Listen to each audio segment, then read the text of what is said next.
జై శ్రీమన్నారాయణ. నేను మీ icon astrologer Gattupalli Suresh Babu. మనకి ఈ 2025 సంవత్సరం రావటం, అందరికీ గ్రహస్థితులు మారడం అంటే ఎలా అంటే నైట్ తగిలేటువంటి లాట్లాగా, అలానే కుడి ఎడమలాగా, అలానే మనకి ఓడలు బళ్ళు అవుతాయా, బళ్ళు ఓడవుతాయా అనే విధంగా ఉన్నాయి గ్రహస్థితులు.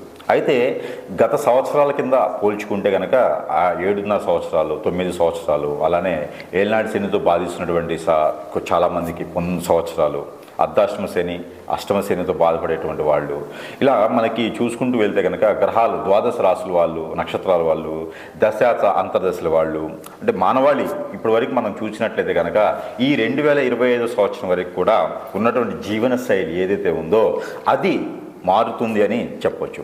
గ్రహరీత్యా కావచ్చు, అలానే ప్రకృతి రీత్యా కావచ్చు, అలానే వైపరీత్యాల వల్ల కావచ్చు, ఎలా అయినా సరే మనకి ఏంటంటే గ్రహరీత్యా కొంత వేరే మార్పు వస్తున్నది చెప్పొచ్చు. అలానే మనకి ఎవరు ఎన్ని రకాలుగా మనం అనుకున్నా, ఎన్ని రకాలుగా చూసినా కూడా ఒకటి మాత్రం గుర్తుపెట్టుకోవాల్సిందంటే మనం అందరం కూడా భూమి మీద ఉంటున్నాం కాబట్టి ఈ గ్రహాల స్థితిగతులు, ఈ గ్రహాలు అటు ఇటు మారడం వల్ల మనలో ఉన్నటువంటి ఏవైతే ఉన్నాయో రుమ్మతులు కావచ్చు, విజ్ఞానాలు కావచ్చు, విజ్ఞానాలు కావచ్చు, అలానే మనకి ఉన్నటువంటి జాతకరీత్యా కావచ్చు, ఏవైతే ఉన్నాయో ఇవన్నీ కూడా మార్పులు జరిగేసి అదృష్టం వర్ణించవచ్చు. అలానే మనకి ఆ తొలగొచ్చు. ఎలా అంటే ధనధాన్యాలు కూడా తొలగిగేటువంటి అదృష్టం కూడా ఉండొచ్చు. అలానే మనకి ఈ యొక్క 2025 సంవత్సరంలో అంటే ఎన్నో సంవత్సరాలకు ఒక్కసారి ఏర్పడేటువంటి గ్రహ కూటమి ఉన్నది.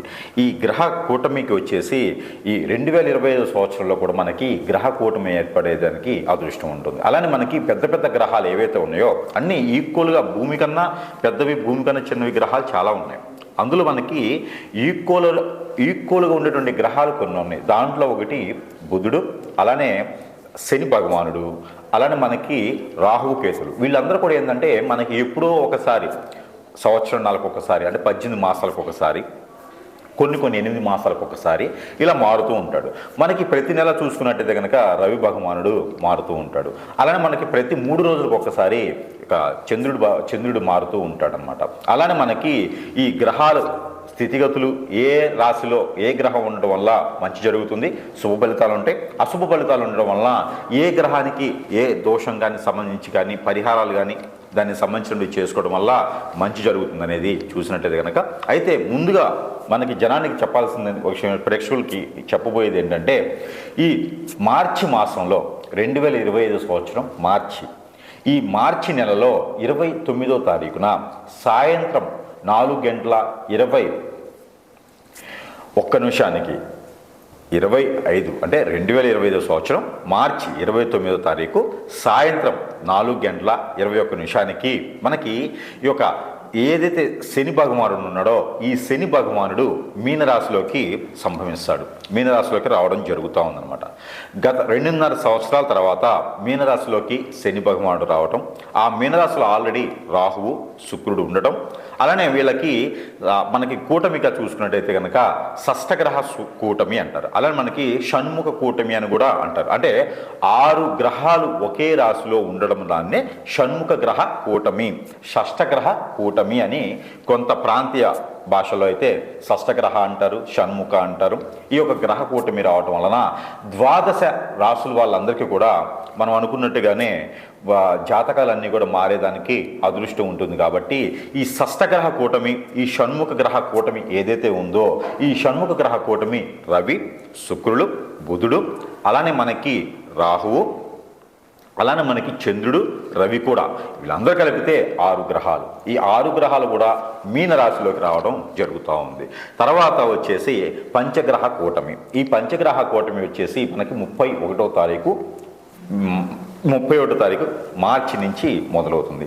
అంటే దాదాపుగా ఈ మార్చి మాసం నుంచి ఏప్రిల్ మాసం మొత్తం కూడా ఈ పంచగ్రహ కూటమి, షణ్ముఖ గ్రహ కూటమి, షష్టగ్రహ కూటమి అని పిలుస్తారన్నమాట.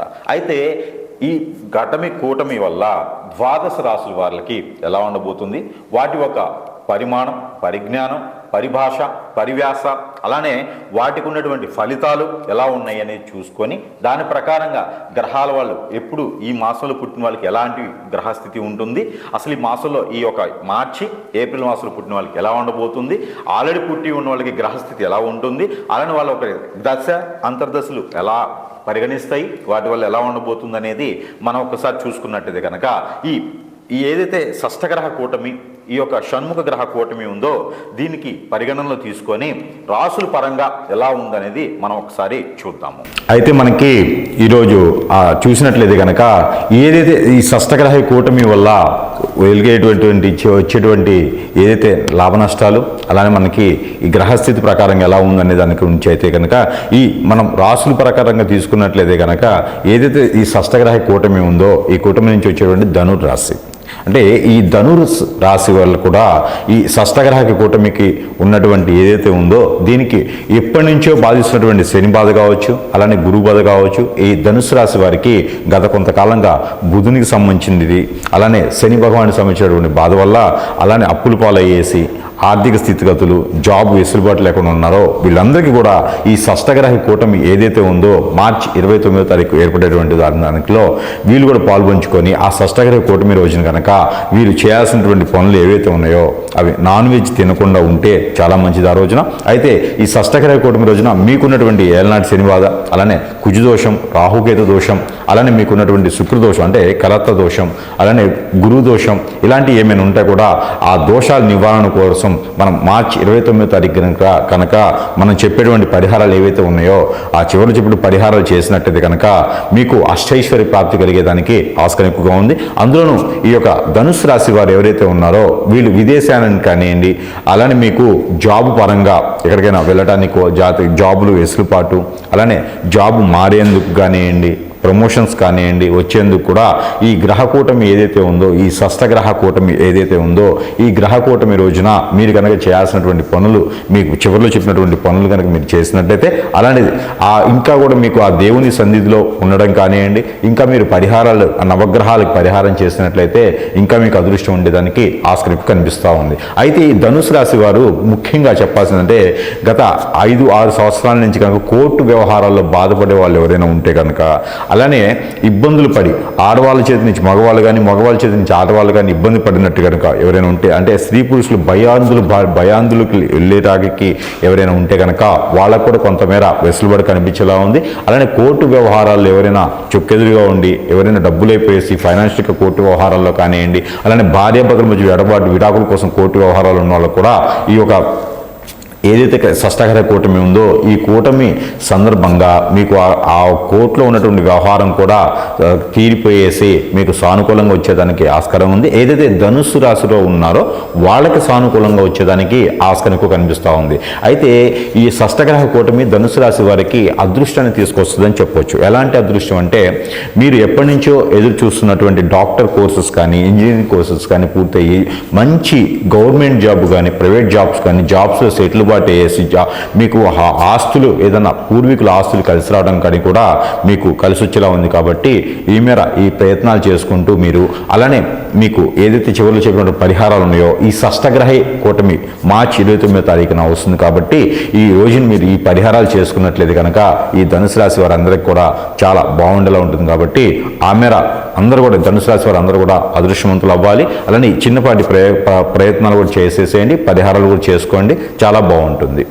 అయితే మనకి ఏదైతే షష్టగ్రహ కూటమి, అలానే మనకి పంచగ్రహ కూటమి, అలానే షణ్ముఖ గ్రహ కూటమి ఏదైతే ఉందో ఈ మార్చి 29 నుంచి మొదలైనటువంటి కూటమిస్ ఏవైతే ఉన్నాయో దీనికి సంబంధించిన ఈ రాశి వారు ఖచ్చితంగా కనుక మనకి ఈ యొక్క పరిహారం చేసుకున్నట్లయితే అందరూ కూడా అదృష్టం కలిసి వస్తుందని చెప్పొచ్చు. అందులో పరిహార నిమిత్తంగా ఏంటంటే ఈ రాశి వారు తప్పకుండా పాటించాల్సిన పరిహారం ఏదైతే ఉందో కొబ్బరికాయలు, నారికేళం అంటారు. ఈ నారికేళం కనుక ఈ మార్చి 29 తర్వాత ఏప్రిల్ మాసం మొత్తం కూడా మీరు ఈ కొత్త సంవత్సరంలో ఈ నారికేళాలు ఏవైతే ఉన్నాయో ఈ నారికెళాలు కనుక మీరు ఒక 5 నారికెళాలు తీసుకొని నవగ్రహాల ముందు సమర్పించినా, లేదా ఏదైనా అమ్మవారి ఆలయంలో కానీ సమర్పించినా, లేదా మీకు ఏదైనా దగ్గరలో ఉన్నటువంటి గురువు ఆలయం ఏదైతే ఉందో శ్రీ విరాట్ పోతులూరు వీరబ్రహ్మేంద్ర స్వామి, దత్తాత్రేయ స్వామి వారు, అలానే సాయిబాబా గారు, అలానే మనకి బుద్ధ ఆలయాలు, అలానే మనకి గురువు సంబంధించిన రాఘవేంద్ర స్వామి లేదా లక్ష్మీ నరసింహ ఆలయం, ఆయన కూడా గురువు కింద లెక్క కాబట్టి ఆయన దేవుడు అయినప్పటికీ విష్ణుమూర్తి అయినప్పటికీ గురువు కింద భావిస్తారు. అలానే మీకు దక్షిణామూర్తి ఆలయం ఎక్కడైతే ఉన్నాయో ఈ ఆలయాల్లో కనుక మీరు ఈ 5 కొబ్బరికాయలు కనుక సమర్పించినట్లయితే కనుక మీకు అన్ని రకాల రుమ్మతులు, గ్రహాల నుంచి వచ్చినటువంటి రుమ్మతులు ఏవైతే ఉన్నాయో ఇవన్నీ కూడా తొలగిపోయి కనుక ఎక్కువ ఆస్కారం ఉంటుంది. కాబట్టి ఈ మేర ఈ చిన్న పరిహారాలు చేసుకోవడం ద్వారా అదృష్టవంతులయ్యేదానికి ఎక్కువ ఆస్కారం ఉంది ఈ రాశి వారికి. మరో పరిహారం ఏంటంటే, ఈ రాశి వారు ఎవరైతే ఉన్నారో ఈ రాశి వారికి మరీ ఇంకా అదృష్టం రావాలి అనుకుంటే కనుక మీకు ఏదైనా గోధుమ రవ్వతో కానీ గోధుమలతో కానీ అలానే మైదా పిండి గోధుమ పిండితో చేసేటువంటి పిండి వంటకం తీపి ఏదైతే ఉందో స్వీట్ రకం హల్వా కానివ్వండి, కేసర కానివ్వండి, ఉప్మాలో బెల్లం వేయడం కానివ్వండి, ఇంకా ఏదైనా మీకు తెలిసినటువంటి వంటలు ఏదైతే ఉన్నాయో మీ ప్రకృతి రీత్యా గ్రహాలన్నీ అందుబాటులో మీకు సానుకూలంగా ఉండేసి శుభదృష్టి కలిగేందుకు మీరు ఏదైనా ఈ యొక్క గోధుమ దాంతో చేసేటువంటి పిండి పదార్థాలు ఏవైతే ఉన్నాయో వీటిని నైవేద్య రూపంగా మీకు దేవుని మందిరంలో పెట్టుకోవచ్చు. అలానే ఏదైనా అమ్మవారి ఆలయంలో కనుక సమర్పించినట్టయితే కనుక మీకు ఖచ్చితంగా ఈ గ్రహాలు ఇచ్చి ఉన్నటువంటి దోషాలన్నీ కూడా తొలగిపోయేదానికి ఎక్కువ ఆస్కారం ఉంటుంది. కాబట్టి ఆ మేర ప్రయత్నం చేసేసి మీరందరూ కూడా ఈ గోధుమ పదార్థాలతో చేసినటువంటి ఏవైతే పిండి వంటలు తీపి పదార్థాలు ఉన్నాయో ఇవన్నీ కూడా నైవేద్యం మీ ఇంట్లో పెట్టుకున్నా, లేదా ఏదైనా అమ్మవారి ఆలయంలో పెట్టేసి నైవేద్యం పెట్టేసి ఆ నైవేద్యాన్ని ప్రసాద రూపంగా ఎవరికైనా పెట్టేసినా కూడా మీకున్నటువంటి గ్రహరీత్యా దోషాలను కూడా తొలగిపోయేదానికి ఈ ఆస్కారం ఎక్కువగా ఉంటుంది. ఎవరైనా విదేశానికి వెళ్ళాలనుకున్న ఆర్థిక స్థితిగతుల్లో ఉన్నా కూడా ఖచ్చితంగా గోధుమలతో మీరు పిండి వంటలు చేసేసి ఆ తీపి పదార్థాన్ని కనుక నైవేద్యంగా పెట్టి చూడండి. ఖచ్చితంగా ఈ ఏప్రిల్ మాసం కొత్త సంవత్సరంలో కనుక అందరికీ అదృష్టవంతులుగా ఉంటుంది. ఈ 2025వ సంవత్సరంలో అందరూ కూడా రాణించేసి అందరూ కూడా రాజుల్లో పాలించాలని నేను కోరుకుంటా ఉన్నాను. అలానే మనకి ఈ రాశి కూడా అన్ని రకాలుగా చిన్న పరిహారాలు చేసుకోవడం ద్వారా అదృష్టవంతులు వరించేలా ఉంది. కాబట్టి ఖచ్చితంగా గ్రహరీత్యా ఉన్నటువంటి దోషాలను కూడా తొలగిపోయేదానికి ఆస్కారం ఉంటుంది. కాబట్టి ఈ చిన్న ప్రయోగాలు చేయండి. జై శ్రీమన్నారాయణ.